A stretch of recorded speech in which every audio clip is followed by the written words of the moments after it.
Alright, I'm going to see what I can do with this piece of Novaculite. And I'm not sure exactly what point types were made from it, but I'm just going to try for a larger point of some sort, depending on what I end up with.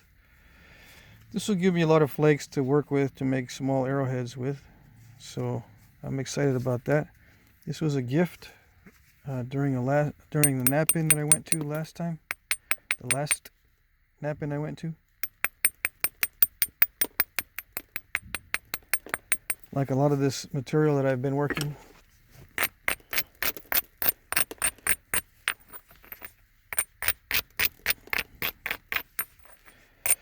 This is heat-treated Novaculite.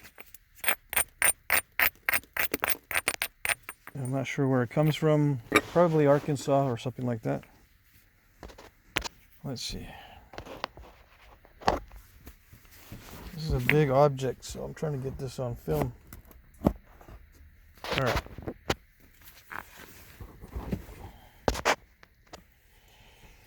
Okay, let's see.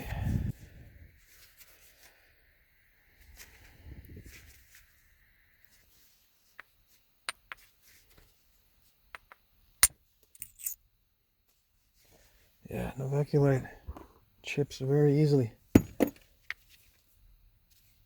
The heat-treated variety.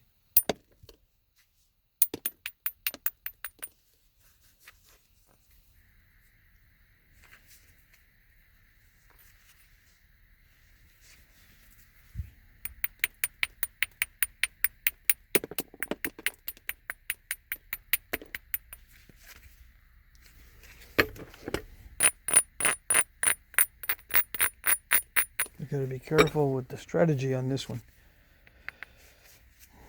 I had to brace it back here just in case. Well, you should always do that, but sometimes I forget, and sometimes it doesn't matter with the type of material.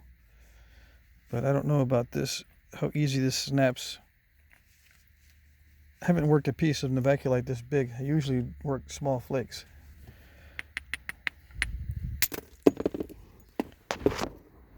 You know, flakes like this, discarded flakes.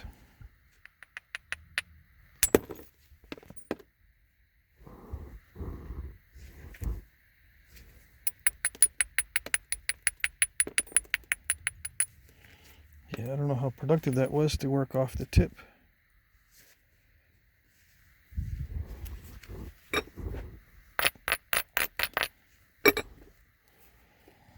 Let's try the sides.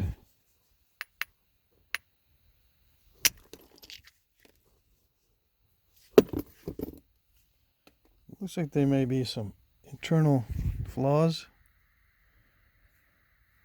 Little incipient bulbs of percussion. There's a lot of strikes on it. Previous strikes from the previous napper, who shall remain unnamed, mainly because I'm not sure who it was that gave it. Well, I know who gave it to me, so.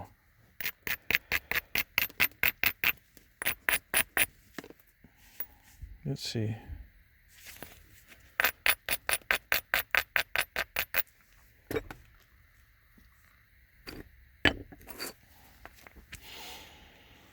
Careful, careful.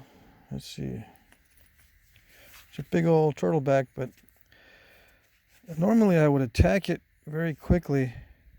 But in this case, I gotta get used to the material first.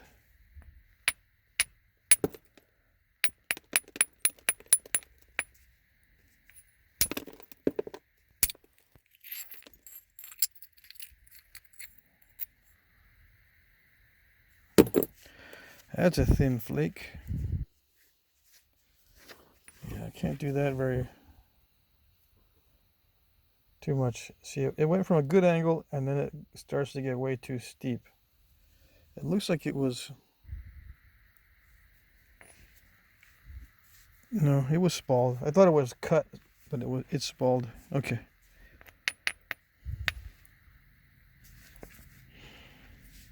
It'd be ideal if the center line was lower See, if I try to go from this end, it could curl up and cut it in half if I strike here to get rid of that turtleback. I suppose if I whittle it down slowly, it won't do that. But I want to try to preserve length on this.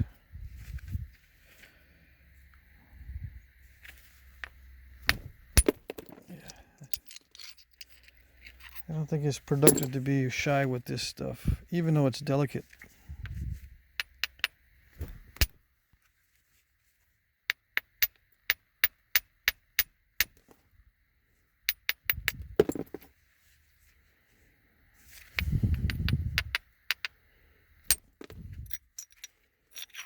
Much better.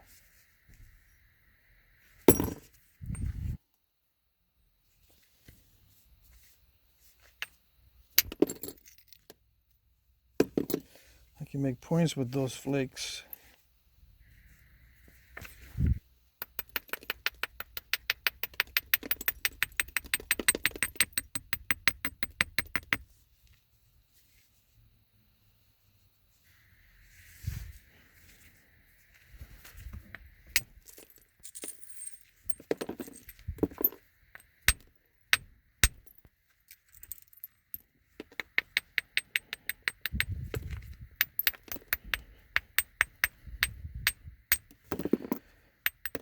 Some of you have been watching my videos for a while, and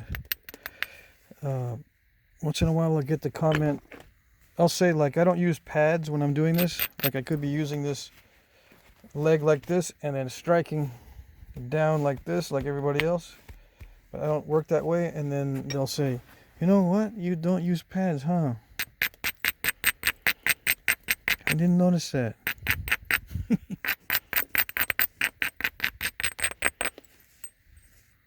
It's called freehand percussion. Freehand percussion. And it is a thing. I'm not the only one that uses it.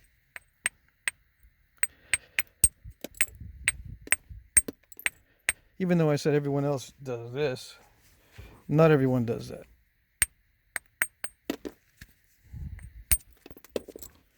Just most people. Okay. All right, let's see.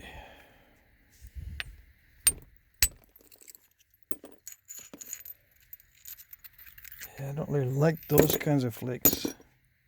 But the original platform is kind of odd.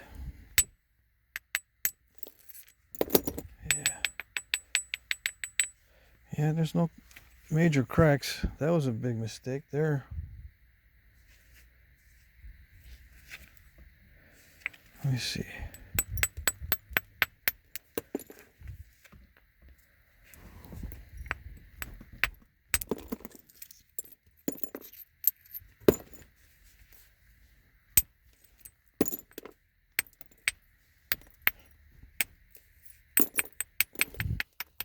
So the next question is, why do you use freehand percussion? Why?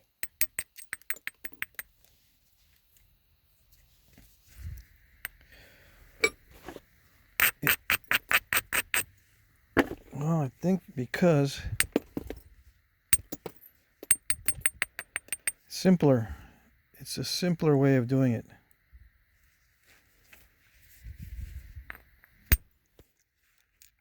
I like to keep it simple. Less equipment, less fuss. Alright, I'm going to have to work on this. I'm going to drop this edge down so I can start shooting across, because this is way too steep. I think it'll be a narrow point anyway. The one I'm thinking about doing, I am thinking about doing a Hardin. I did a miniature one yesterday just so I can get the shape down. I thought I was doing okay, but it was way too small. Off camera, late at night. Yeah, which reminds me, I was starting to get really cold, but I just blew it off and kept napping. the car was off. I didn't want to get the space heater out. I was in the zone. I just kept napping. My legs got really, really cold. My feet got really, really cold. And I think I was experiencing the very, very early signs of hypothermia. You know, where your body starts to conserve heat and focuses on the midsection, and your extremities get really cold. And my Flintknapping was being affected. To where I think I thought I should continue and be very nitpicky on my napping.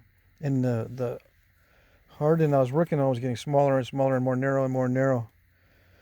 And it didn't really dawn on me, it didn't click until I actually took out the tape measure and started measuring, and I'm saying to myself, this is way too small. And it's way too nitpicky with the flaking. The stem is way too finicky. And I realized that I was becoming obsessive, and also losing the ability to think straight because of wasting material. I just kept flaking and flaking and flaking. So I think the weather can affect your Flintknapping. And if I had to choose between hot and cold for Flintknapping, I would choose hot. Because cold seems to mess with your brain function almost like alcohol does, right? You're doing things without really realizing what's going on until it's too late. And I had ended up with a little teeny Hardin. All right. This time, hopefully this will be the right size. Okay. I did stop Flintknapping, and I went in and got warmed up and all that after I noticed that. Okay. And then went to sleep. All right, let's see. That was not a good flake, by the way. All right, let's see. Yeah, I need to hit it with a lot more force, a lot more gusto.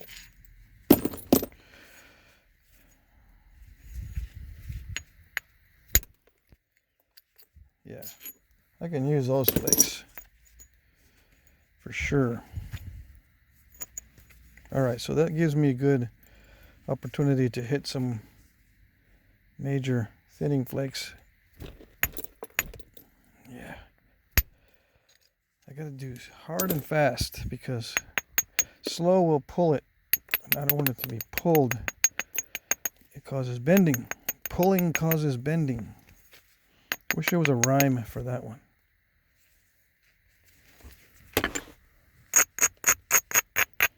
You don't want bending. Bending will be sending you to the loony bin. You'd be breaking too many. See, like this, if it's bending, when I'm doing this, if these are not crisp and fast, it pulls and it bends, and you could end up with a snap more easily than otherwise. Another reason why I do it freehand is because this allows me a lot of follow through. There's barely any true follow through with this. You got to worry about your leg, and even if you have a big old pad, which some guys do, you really strike it hard and it doesn't really matter. I still feel like I have more freedom with this freehand strike in this method. And even though sometimes I end up dropping the percussor because it's not stopped by the leg pad, it's okay because I can pick it back up. Better to drop it than to hit real hard and get a bruise and then be discomfort. Have some discomfort, and then that'll affect your Flintknapping as well. Okay.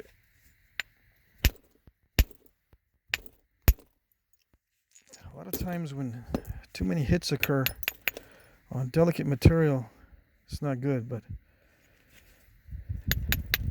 I still have some room here. Hope I'm not talking too soon about having room.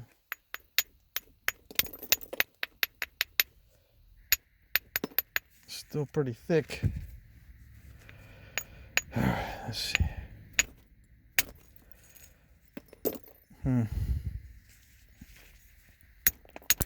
Another reason is I can feel the heft of the strike with freehand, and I can maneuver it really fast.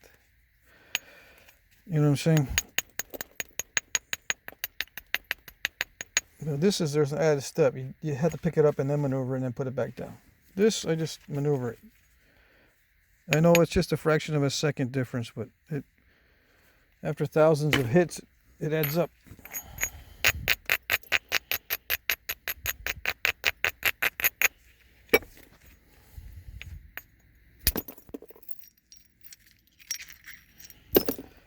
All right. This is when it gets dangerous. Could I start doing the swiping? Yeah, it would be more gentle for sure. But this is when I cross over to, or change over to indirect percussion. Well, it's too dangerous for gouging flicks. It's not too dangerous right now for swiping. If I were to file that down a little bit more, it's all dimply. Way too dimply.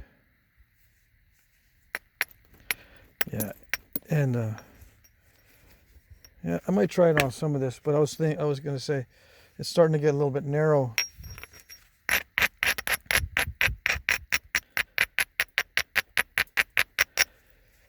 Let's see. But it's still probably strong enough. I can try this swiping. Let's see. Hit these opportunistic exposed platforms.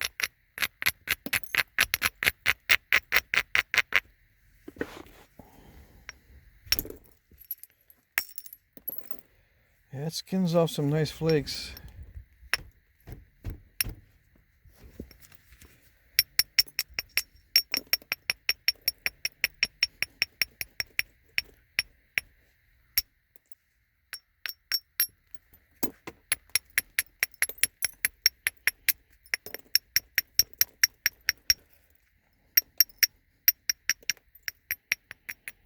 A lot of preparation involved.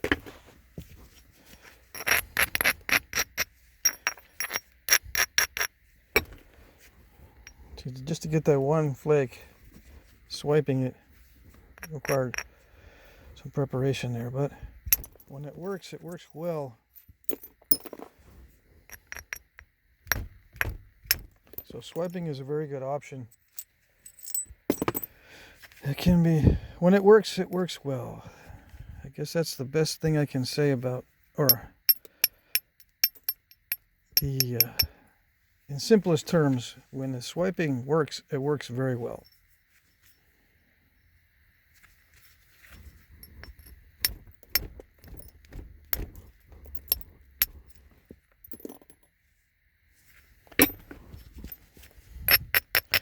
And I guess it's not too dimply on the surface of that billet, so I'm gonna try some more. I don't feel it pulling.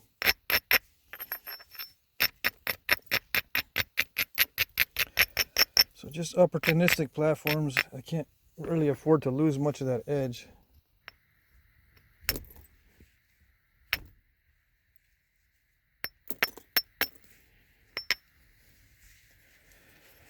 Yeah, I don't know. Let's see.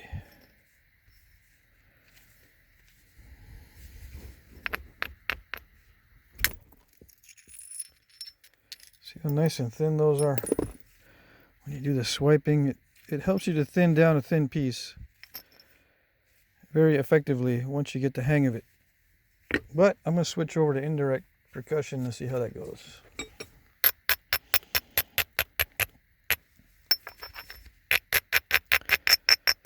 I may need to do some more direct percussion if the indirect is not going to do it. It's still pretty thick. There's nothing like direct percussion to get these turtlebacks tamed or thinned down and big lumps removed like a direct. But indirect, I can be very precise and whittle it down. Hopefully.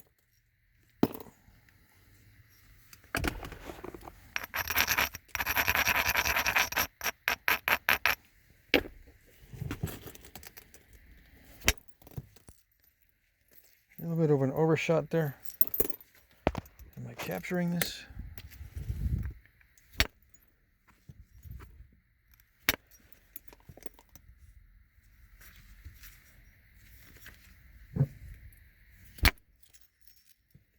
Indirect percussion also removes these very thin flakes.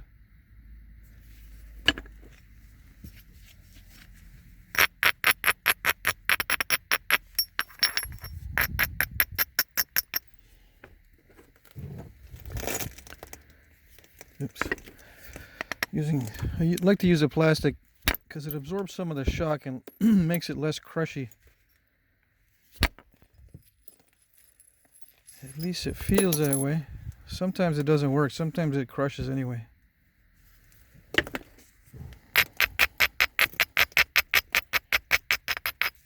Not sometimes. Many times. But it's accurate. When indirect percussion works, it works very well.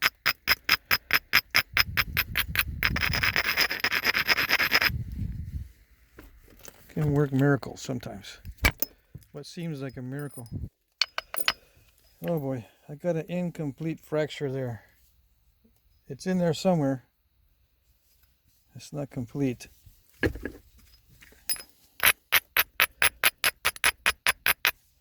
That's dangerous because I need to hit another flake in there somewhere, and hopefully it won't compound the negative effects of that kind of flake. That kind of flake sometimes dives in.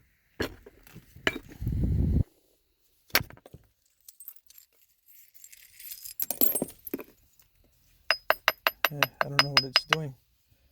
We'll see eventually what it's trying to do. Yeah, coming in from the opposite side might be a safe bet. All right. Or the safest bet. I felt the overshot, yep. It was pushed up against my hand for support. I can use that flake, by the way. All right, so that wasn't too bad, but I can't have too many of those. I didn't expect it because I was running into some already fractured material. I figured it would just release and take the path of least resistance and, you know, go that way maybe into that mess.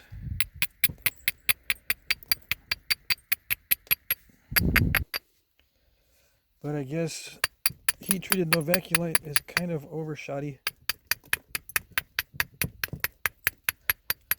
Oh, no doubt about that. No guessing, it definitely is overshotty. All right, let's see.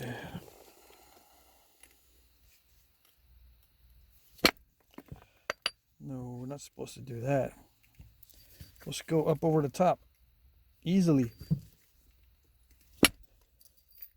Not supposed to stall like that. Supposed to go up over the top. You overshot earlier last time. Just a few minutes ago you were overshooting. Now you don't want to travel.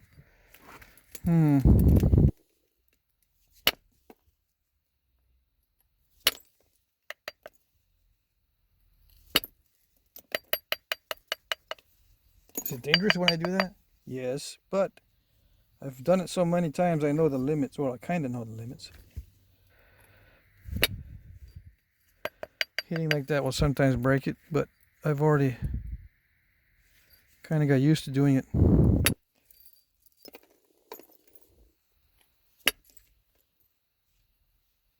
I kind of know how much will break it. I don't tap it with that very often, with something hard.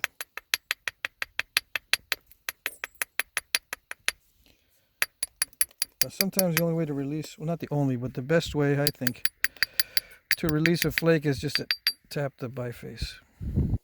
Right? I don't really recommend it unless you're experienced.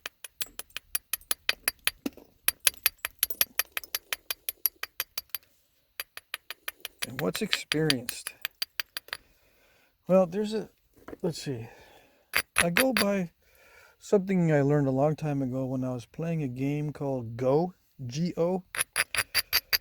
It's a game from the Orient, Chinese, I think, or somewhere like that, where you have a board and you have little round marbles or they're little M&M looking things, and you put them on the intersection of lines, and you try to surround your enemy. If you surround your enemy's pieces or little M&Ms or whatever, it turns your color, right? The object is to get control of the board with your color. And where I'm going with that is an experienced Go player has 100 games under his belt. So I said, that's kind of a good measure. It's arbitrary, 100, it's an arbitrary number. But in Flintknapping, if you got 100 points under your belt, I consider you experienced. 100 points of the types that you want to make, not just, oh, I napped around the edges of this and I got a point. No, the type that you want. 100 points of the type you want. You're experienced. So that's normally what I mean by experienced. When you've got a bunch of points that you're satisfied with under your belt, like 100 or so.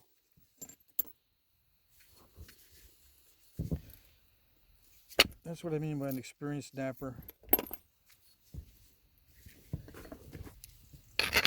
By that time, a lot of experienced nappers are set in their ways, because the other methods didn't yield anything, and they got their 100 points with a certain method.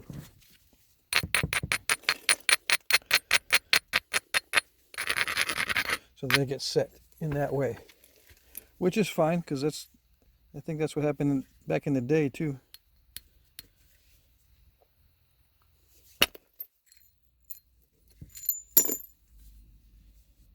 I don't hold that against anybody, but it does limit you in your technique, so you only be able to teach your technique. You won't be able to teach other people's technique or help them with other techniques, like if they're using something else. And they go, I know you don't use this technique, but could you help me figure out what I'm doing wrong? And you can run into some issues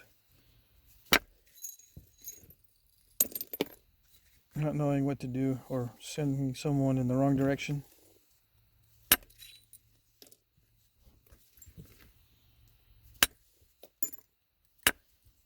It all evens out anyway in the end. They'll figure out if they're going in the wrong direction pretty quick.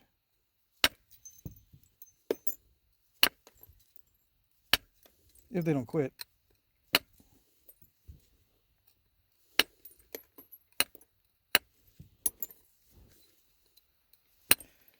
Okay. So I'm just regularizing here. It's getting to the 30-minute mark. Time to switch over to the next segment, and time to turn the space heater back on for just a minute, so I'm not napping with a partially frozen foot or something like that.